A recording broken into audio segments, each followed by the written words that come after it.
no sé si ya está lista, ¿verdad? Podamos abrir nuestras Biblias en San Juan capítulo 21. Y tal vez tener más que una predicación, una conversación con ustedes. He titulado este tema Lecciones del Resucitado, porque Jesús hasta el último momento siempre fue maestro. Hasta el último momento siempre estuvo enseñando. Ahí no está el pasaje, San Juan 21, San Juan capítulo 21.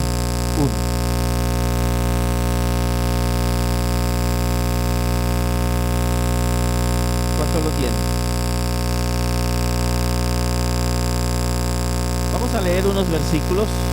Dice: después de esto Jesús se manifestó otra vez a sus discípulos juntos al lago de Tiberias, y lo hizo de esta manera.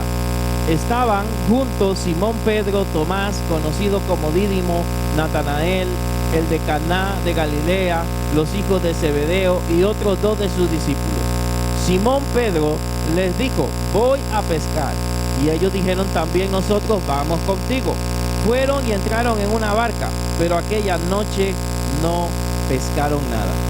Cuando ya estaba amaneciendo, Jesús se presentó en la playa, pero los discípulos no se dieron cuenta de que era Jesús. Y él les dijo: hijitos, ¿tienen algo de comer? Le respondieron: no.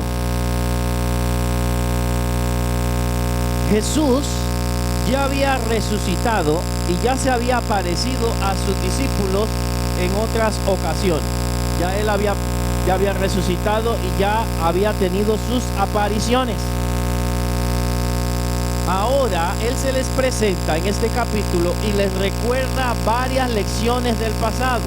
En un momentito que él comparte con ellos, les recuerda a través de varias acciones algunas cosas que él había realizado en el pasado. También vamos a encontrar en este capítulo cómo Jesús confronta a Pedro. Recordemos que Pedro había negado a Jesús 3 veces, y Pedro por eso se encontraba probablemente muy desanimado consigo mismo, muy decepcionado de sí mismo, de no haber cumplido la meta que él tenía de estar con Jesús hasta el final. Jesús tiene que confortarlo, Jesús tiene que levantarlo. Y también vamos a ver algunos principios acerca de lo que hemos venido hablando durante este mes, algunos principios sobre el discipulado. Bueno, encontramos de que a veces los viejos hábitos no se abandonan tan fácilmente. ¿Qué era Pedro? ¿Quién se acuerda? Pedro era un pescador, y como pescador había dejado en algún momento las redes por seguir a Jesús. Ahora Jesús había muerto. Pero también había resucitado. Pero la esperanza de un reino mesiánico, la esperanza de un reino en la tierra, probablemente a ellos ya se les había pasado. Ese boom de que Jesús sería coronado rey, todavía no entendían bien qué era el plan de Jesús. Todavía, aún resucitado, no comprendían a detalle qué estaba sucediendo. Y había cierto desánimo en ellos. No todos estaban juntos. Ustedes ven que en algunos momentos hay una cantidad de discípulos, en otros momentos hay otra cantidad de discípulos, ¿verdad? Aquí nos mencionan que había cierta cantidad de discípulos, pero si usted ve, no se encuentran todos reunidos. Pero entre ellos, en esta ocasión, se encuentra Simón Pedro. Y Simón Pedro se le ocurre en el versículo 2 la brillante idea: bueno, no tenemos nada que hacer, ¿qué hacemos? Vamos a pescar entonces. ¿Qué es lo que sabemos hacer? ¿Verdad? Aquí está Juan, sabe pescar. Vámonos a pescar. Y se fueron probablemente a pescar. Los que practican la pesca, para algunos de ellos, además de un trabajo, hay gente que lo practica de forma deportiva. Hay gente que eso es algo para desestresarse ahí, quedándose a esperar ahí el pez y todo lo demás. A mí me estresaría montones, pero bueno, hay gente que disfruta ese tiempo, ¿verdad? Y para Pedro, un pescador por naturaleza, probablemente ese era un bonito hobby, un bonito tiempo para despejarse de algunas cosas que no comprendía bien. Y vamos nuevamente a la pesca, pero veamos el carácter de liderazgo de Pedro. Pedro habla y los demás le siguen. En el versículo 3, ¿qué dijeron los demás? vamos también nosotros contigo. Aquí vemos que Pedro tenía liderazgo natural, ¿verdad? Pedro iba para acá, ya no está Jesús, así que Pedro toma decisiones y ellos van. Aunque sean malas, ellos van detrás de Pedro. Ahora, ¿qué tiene de malo pescar? Nada. Pero Jesús en algún momento les había dicho a ellos que ya no serían pescadores de peces, sino que serían pescadores ¿de qué? De hombres. Y en el versículo 3 nosotros podemos ver que ellos vuelven a lo mismo de los cuales Jesús los había sacado. Ellos vuelven a al mismo punto de donde Jesús los había sacado. ¿Cuántas veces nosotros volvemos a algo que ya Dios nos quitó, o algo que ya nosotros hemos abandonado por causa del Señor, y cuando estamos desanimados volvemos al mismo punto?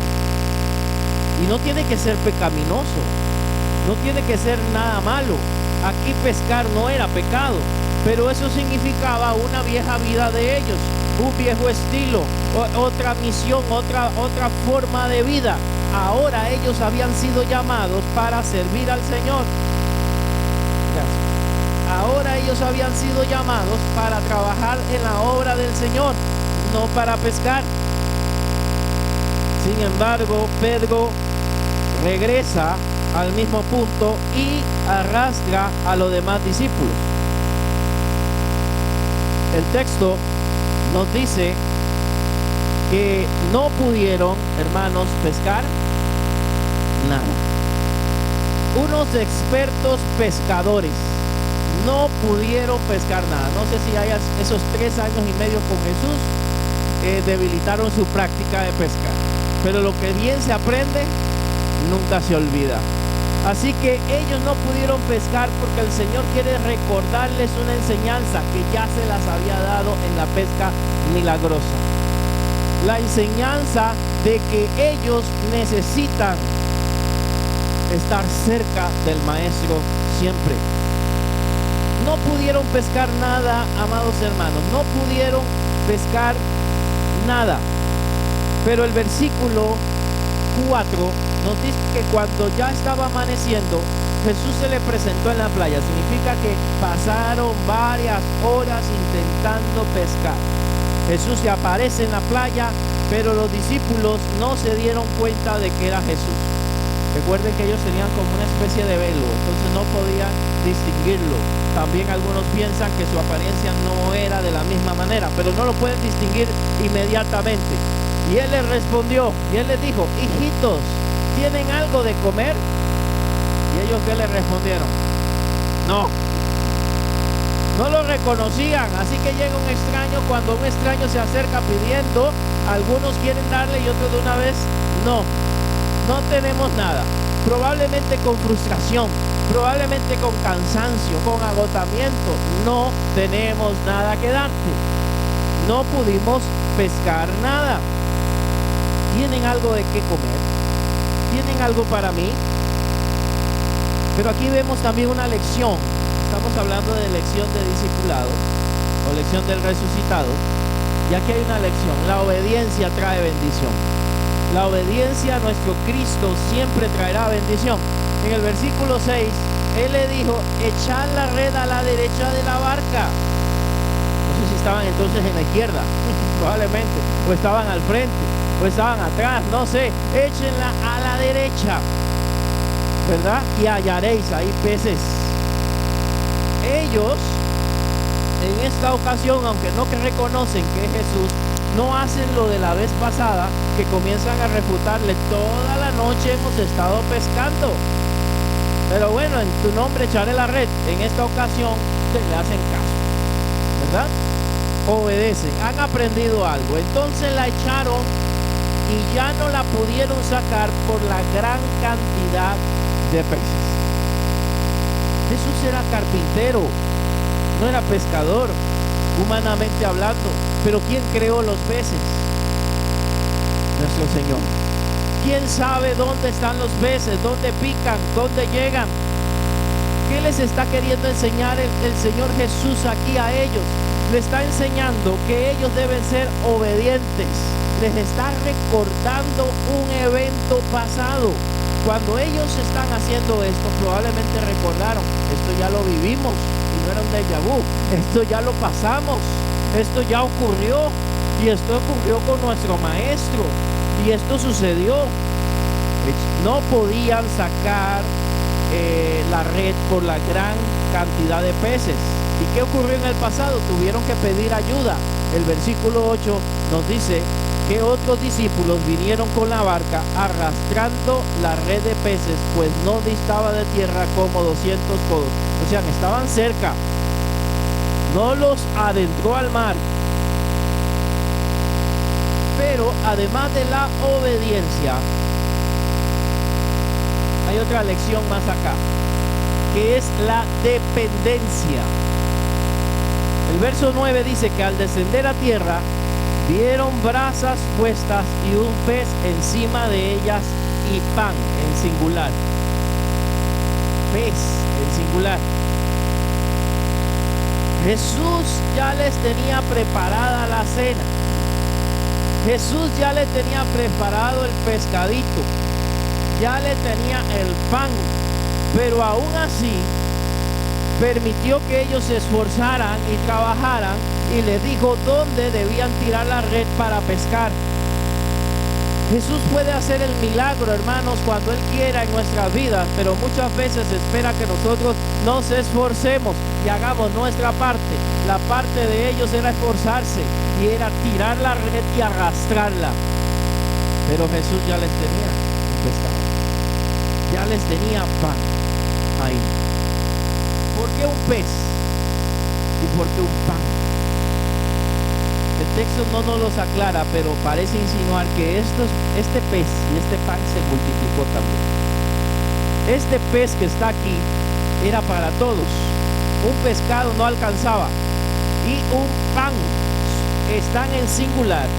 Y en el verso 10 les dijo, traigan también los peces que acaban de pescar.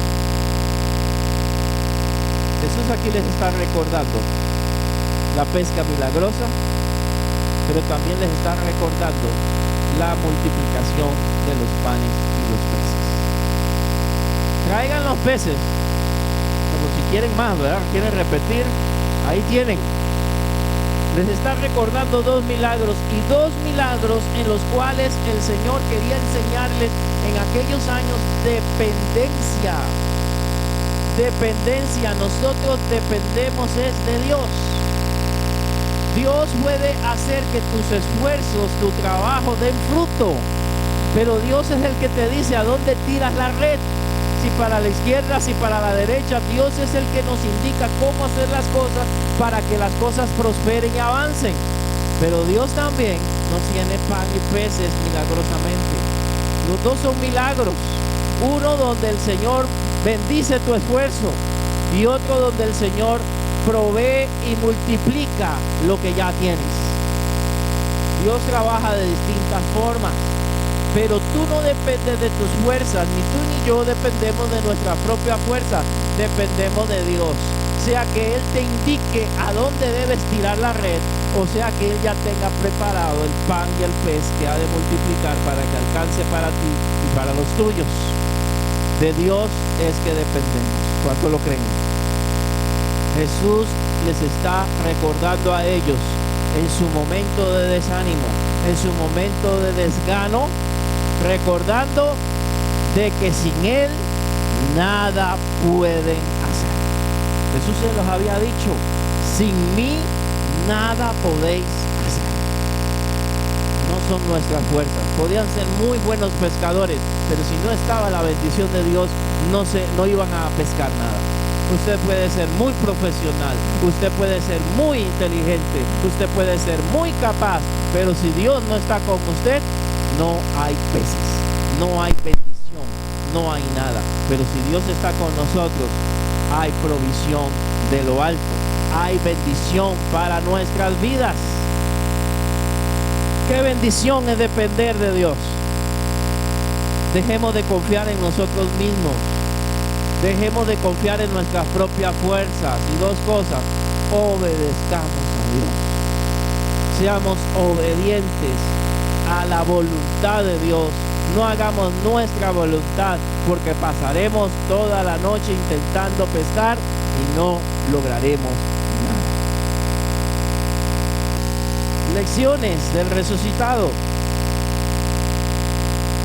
De aquí podemos entonces nosotros encontrar de que el Señor Jesús está recordándoles viejas enseñanzas. ¿Cuántos hemos vivido ya años en el Evangelio? Muchos de nosotros. ¿Y cuántas veces debemos de recordar viejas enseñanzas de nuestro Señor? ¿Cuántas veces el Señor te ha provisto cuando no tienes nada? ¿Cuántas veces el Señor te ha sanado cuando has estado enfermo? ¿Cuántas veces el Señor ha abierto una puerta cuando ha estado cerrada? Pero ¿qué pasa? Cuando se vuelve a repetir la prueba, se nos olvida. Cuando se vuelve a repetir la situación, se nos olvida. Porque Jesús tuvo que hacer dos multiplicaciones, una de 5,000 y una de 4,000, porque ya habían olvidado la de 5,000 y porque los corazones de ellos estaban endurecidos. Muchas veces se nos repiten las pruebas, hermanos, no es porque estemos alados, tengamos mala suerte, sino porque no hemos aprendido de la primera. Porque hemos dejado líneas sin contestar, porque no hemos pasado la prueba. Así que, amados, aprendamos las lecciones de nuestro Señor Jesucristo. Debemos recordemos, abandonar los viejos hábitos. Lo que ya hemos abandonado no lo volvamos a recoger. Lo que ya hemos dejado por Cristo no lo vuelvas a tomar. Sé obediente. Si Él dice a la izquierda, es a la izquierda, y si Él dice a la derecha, es a la derecha. Depende de Él solamente, porque Él es el que suple para todas nuestras necesidades. Y bueno, hermanos, aquí nosotros podemos encontrar que en los siguientes versículos Simón Pedro sale del agua, saca la red a la tierra llena de grandes peces. Dicen que eran 153, y a pesar de tantos, como ocurrió la vez pasada, la red no se rompió. Y Jesús les dice: vengan a comer. Pero ninguno de los discípulos eran tan valientes, ninguno se atrevió a preguntar nada. Sabían que era Jesús ya para este momento, pero no se atrevieron a preguntar nada. Vea que aquí hay una escena parecida a la alimentación de los peces. Entonces Jesús tomó el pan y les dio de él, y lo mismo que el pescado. Y en este momento, según el versículo 14, era la tercera vez que Jesús se manifestaba a ellos. Dos milagros, vuelvo a repetir, que se están recordando aquí. El milagro de la pesca y la alimentación de los panes y los peces. Así que aquí ese pancito y ese pez se los dio a todos, se multiplicó. Es la idea que está dando a entender. Se multiplicó. Así que ya ellos se dan cuenta, este no es una persona cualquiera, este no es una persona foránea, este es Jesús. Estos dos milagros son de Jesús. Pero bueno, hermanos, cuando terminaron de comer, Jesús llamó al más impetuoso de todos, a nuestro amigo Pedro, del cual hemos hablado prácticamente varias veces, ¿verdad? Yo admiro a Pedro, Pedro el hablador, Pedro el que metía las patas cuando hablaba, Pedro el intensivo, que a veces también decía cosas grandes: tú eres el Hijo del Dios viviente, ¿verdad? Y nosotros te hemos seguido. Y en muchas ocasiones, cuando el Señor habla de la entrega que debían de tener hacia Él, dejar todo, Él dice: nosotros lo hemos dejado todo y te hemos seguido. Era bastante atrevido, ¿verdad? Era bastante, tenía ese liderazgo natural en Él. Ahora, Jesús se acerca a Pedro, nadie habla nada, todos están queditos, ¿verdad? Que terminan de comer y eso es un silencio. Y Jesús Probablemente un poquito más aparte, por lo que me parece en el contexto, Jesús le dice a Simón Pedro: Simón, hijo de Jonás, ¿me amas más que a estos? ¿Cuáles estos? Los otros discípulos que están ahí, que ya se mencionaron en los primeros versículos, ¿verdad? Los otros discípulos que estaban ahí. ¿Cuáles discípulos? Verso 2: Tomás, Natanael, los hijos de Zebedeo, que eran Juan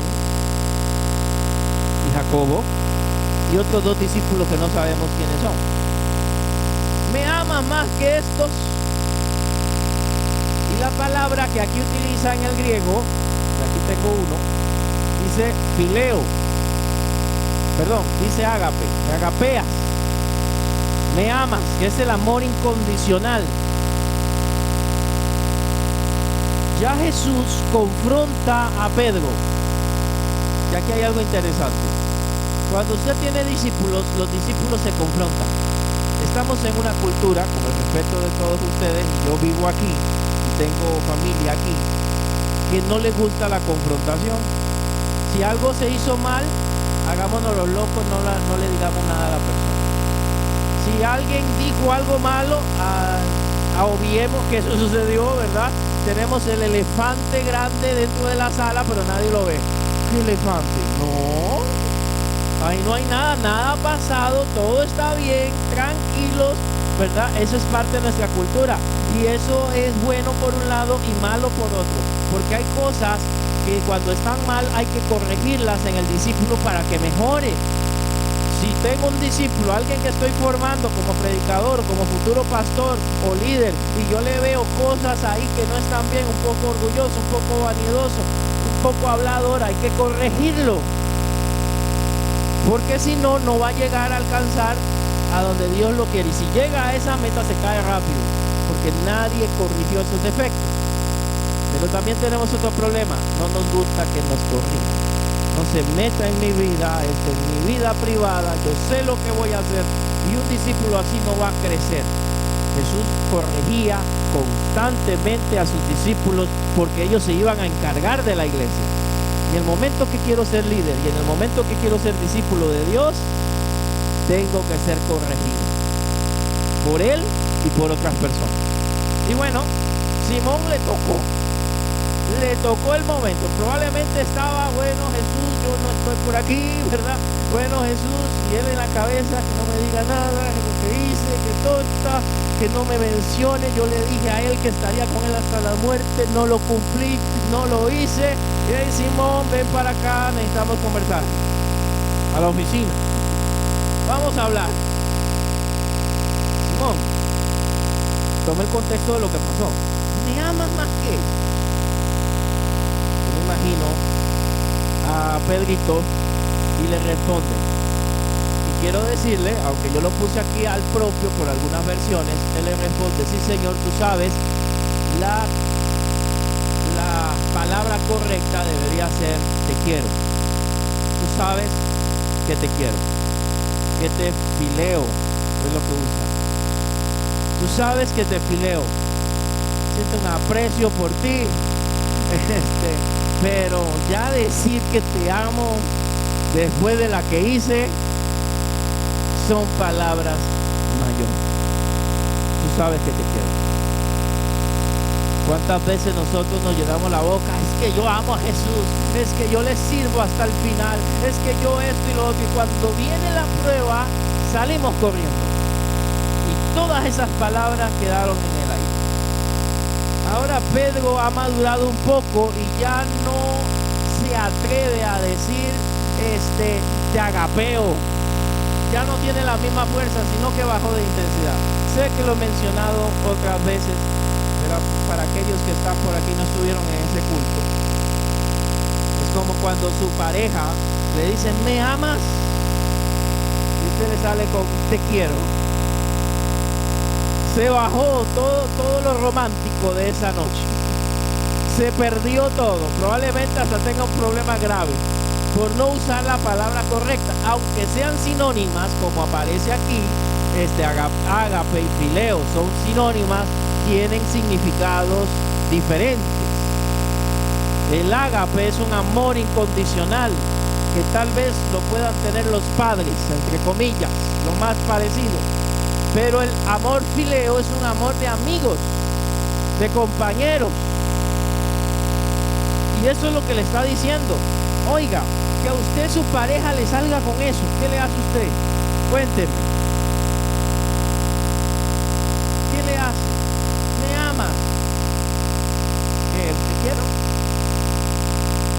Probablemente duerma en el sillón con el gato o el perro esa noche, ¿verdad? Es lo más probable, si le va bien. Es un choque. Usted no lo permitiría, usted no lo aceptaría, pero Jesús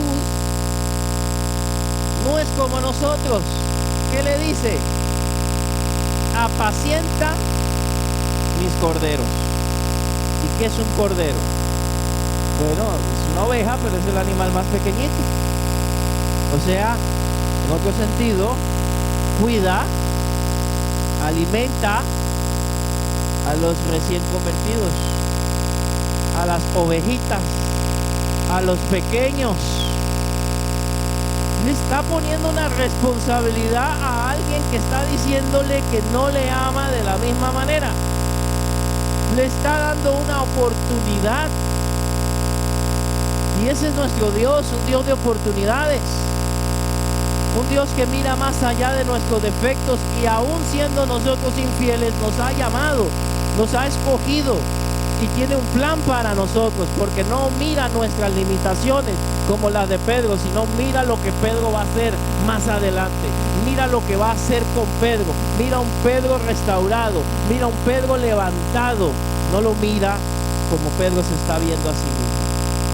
¿Y cuántos tal vez tienen un bajo concepto de sí mismos? O están arrastrando algún pecado o alguna falla y dicen, no, yo no me puedo levantar. No, yo no soy digno. Y quién sabe que si soy cristiano verdaderamente. Hasta algunos pueden dudar hasta de su propia salvación. ¿Qué quiere Jesús aquí? Quiere medir el grado de compromiso. Está retando a Pedro. Está recordándole que su compromiso no fue fuerte para con él, pero le está dando una oportunidad de levantarse. Y así es nuestro Dios con nosotros, hermanos. Así es el Señor. Volvió a decirle por segunda vez: Simón Pedro, hijo de Jonás, ¿me agapeas? ¿Me amas? Pedro le dijo: sí, Señor, tú sabes que te quiero. Y ahora le dice: pastorea mis ovejas. Ya sabe que el cordero es el pequeño y apacentar es algo más que guiar. Apacentar es cuidar. Apacentar es darle el alimento, es llevar a la ovejita donde está el agua, es llevar a la ovejita, al corderito, ahí donde está el zacate. Eso es apacentar. Pero ahora le dice: pastorea a mis ovejas. Pastorear es dirigir, es guiar, es estar al frente. Pastorea mis ovejas. Los adultos, los grandes, necesitan ser guiados, necesitan ser dirigidos. Y bueno, no sé si todo estaba bien ya para Pedro en su mente. No sé si él ya creía que todo estaba bien. Y el Señor le dice en el versículo 17: Simón, hijo de Jonás, ¿me amas? ¿Qué pasa cuando alguien nos pregunta la misma cosa varias veces? ¿Y no te dije ya que? Pero aquí tenía una intención. La intención probablemente era recordarle que recordarle 3 veces. 3 veces había negado al Señor. Y 3 veces el Señor le pregunta: ¿me amas?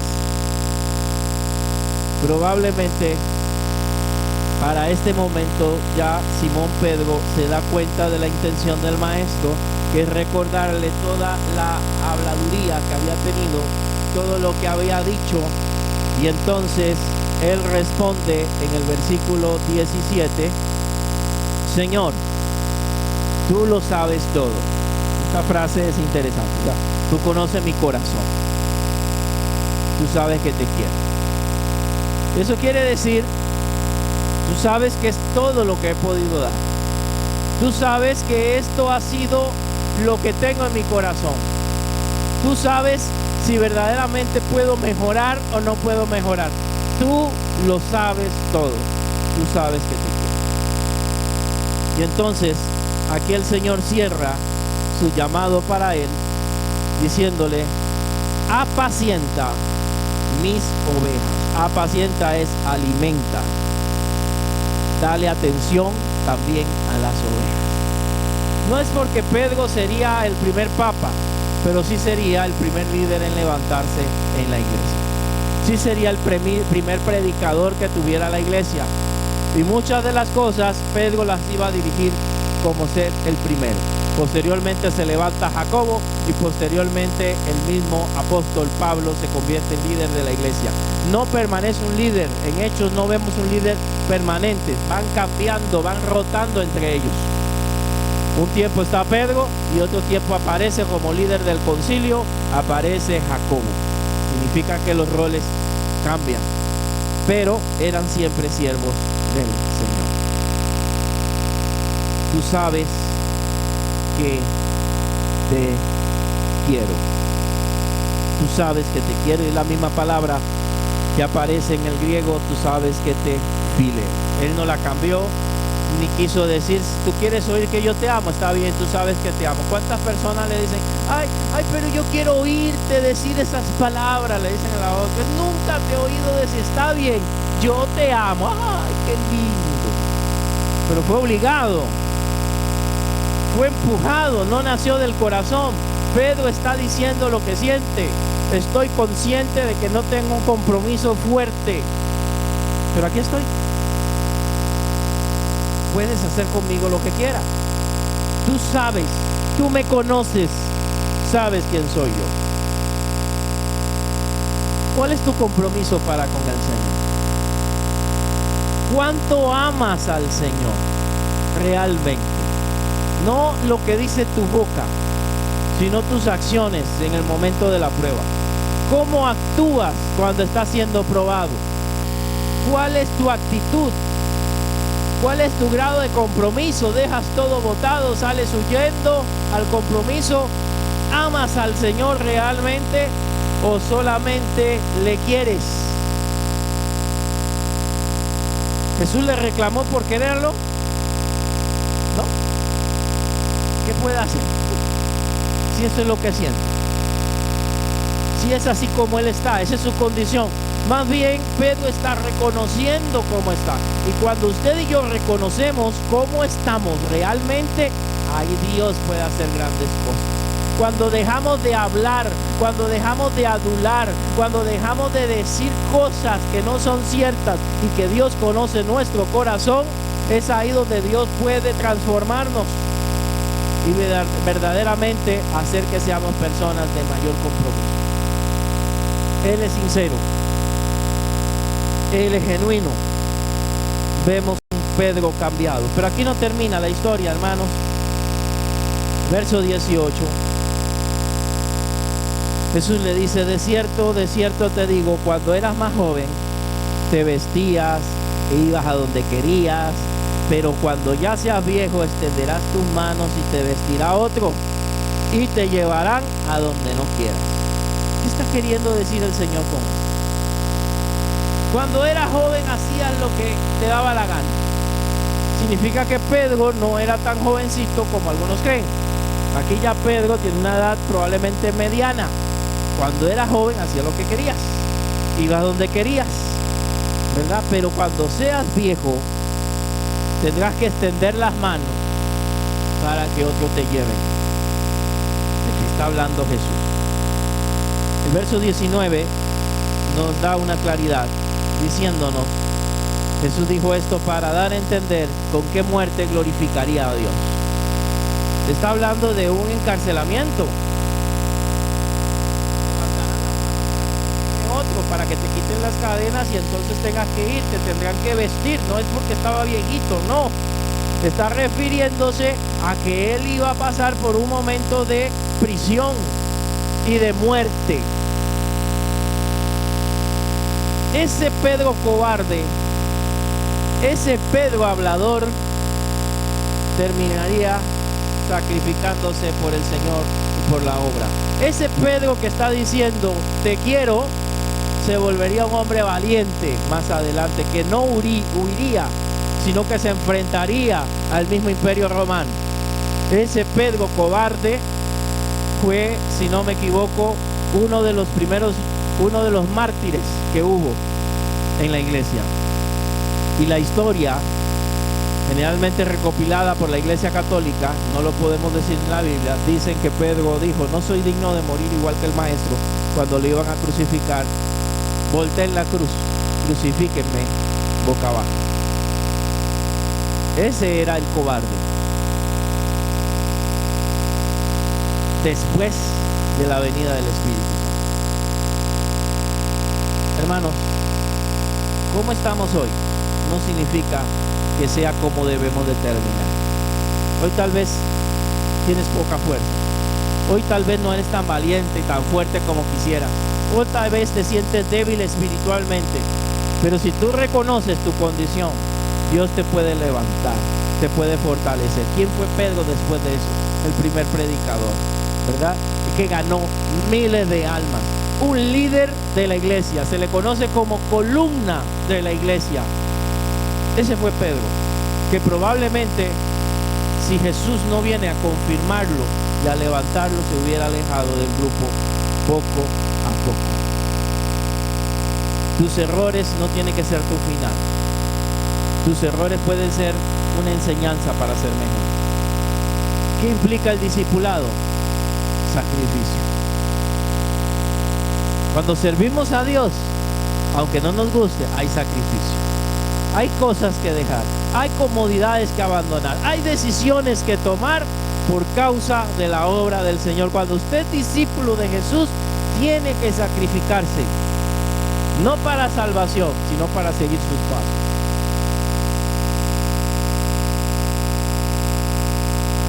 Pudiéramos dejarlo ahí, pero hay dos cositas más que aprender acá. Mala noticia, el versículo 18 para Pedro. No te la vas a librar, Pedro. Siempre te vas a sacrificar al final por mi obra. No hay quite. Y bueno, hay una palabrita aquí.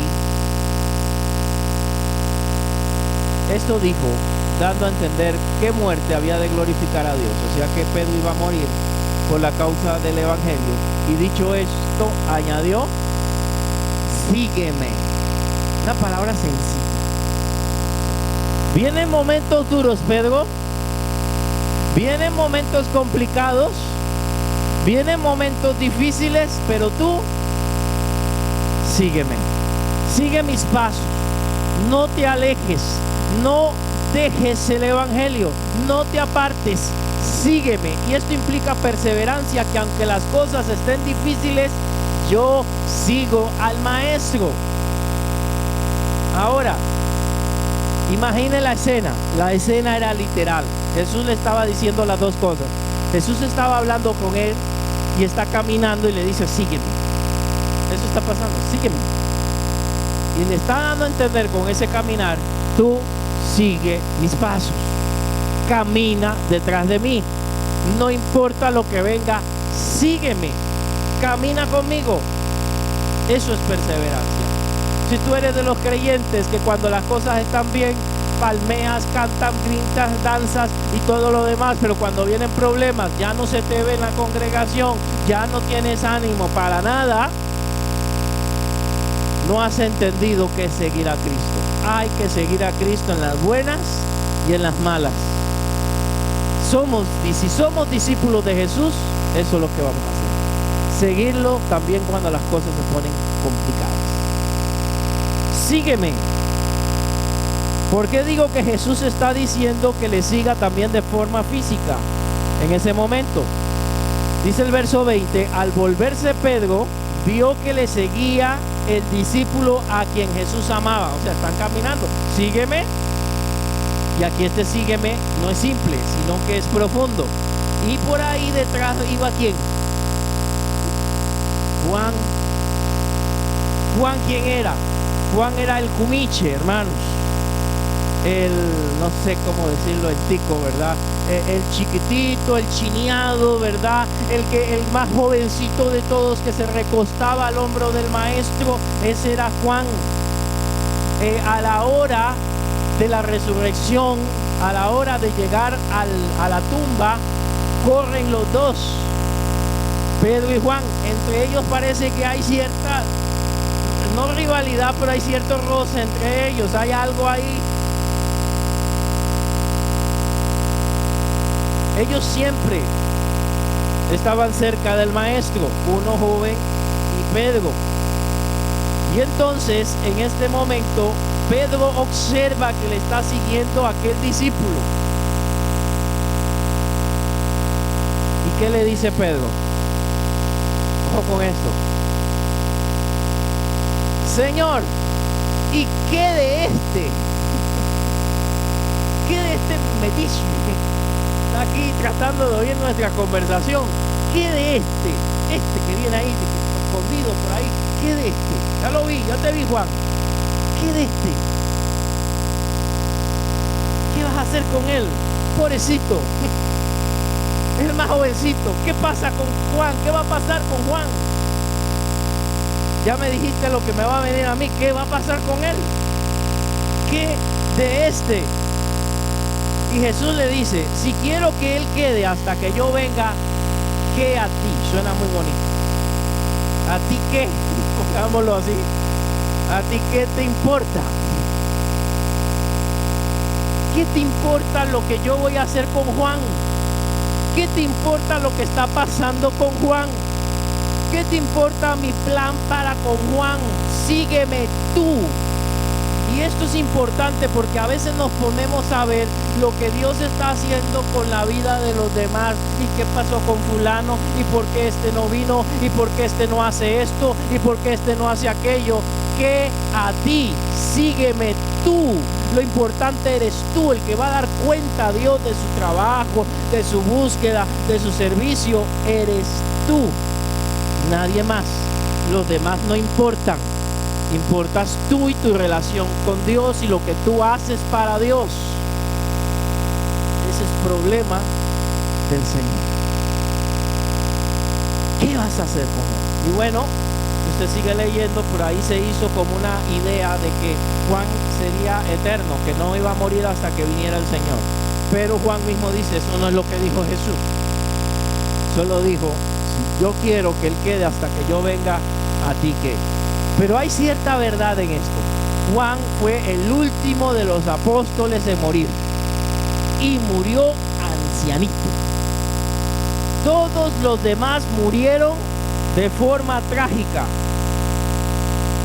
Pedro crucificado, pero Juan, dice en la tradición católica, que no lo pudieron matar. Pero nos enseña Apocalipsis donde aparece, en la isla de Patmos, desterrado.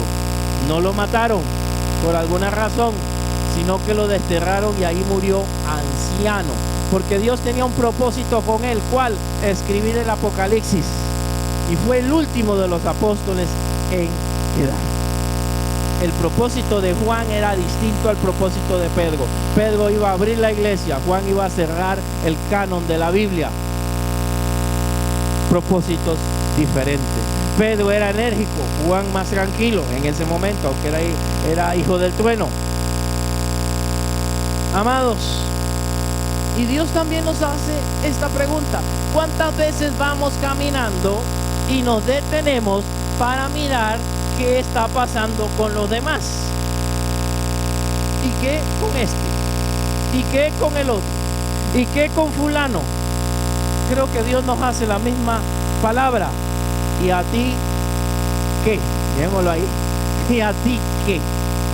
Sígueme tú. En otras palabras, puesto los ojos en Jesús. Sigue al maestro. Deja que los demás lo sigan. Sigue al maestro. No te preocupes por Juan. Yo me encargo de Juan. poco celoso de Juan, poco envidioso de Juan, ¿verdad? Y a veces nosotros nos fijamos en los demás porque hay cosas en nuestro corazón que no están bien. Que no están bien. Conclusiones. Cuando nosotros estamos desanimados, los viejos hábitos vuelven a aparecer, ¿verdad?